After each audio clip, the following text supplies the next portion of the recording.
تو اب لبیک کی حاضری تو ہو گئی، اب آپ نے جو ہے نا وہ تلبیہ موقوف کرنا ہے اور اپنے مناسک حج اور مناسک عمرہ کو شروع کر لینا ہے۔ کچھ دنوں سے یہ لبیک یا رسول اللہ صلی اللہ علیہ وسلم کے بارے میں لوگ سوال کرتے ہیں کہ یہ کیا ہے۔ صحابہ کرام رضی اللہ عنہ مجمعین رسول اکرم صلی اللہ علیہ وسلم کے سامنے بیٹھے ہوتے، کوئی صحابی حاضر ہوتے اور انہیں کچھ پوچھنا عرض کرنا ہوتا اللہ کے رسول کی خدمت میں، تو وہ بات کرتا، اللہ کے رسول بات کرتے تو لبیک یا رسول اللہ میں حاضر ہوں، لبیک وسعدیک یا رسول رب العالمین۔ اس طرح معجم طبرانی میں موجود ہے،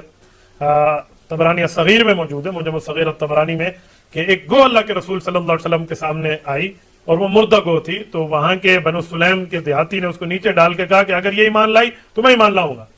تو اللہ کے رسول صلی اللہ علیہ وسلم کا معجزہ ہے، حضور علیہ السلام نے گو کو مخاطب کر کے فرمایا یا ضب، اے گو، تو کہتے ہیں فیجیبہ، اس نے جو جواب دیا ہے نا بلغت عربی فصیحہ، لغت عربی میں فصیح زبان میں جواب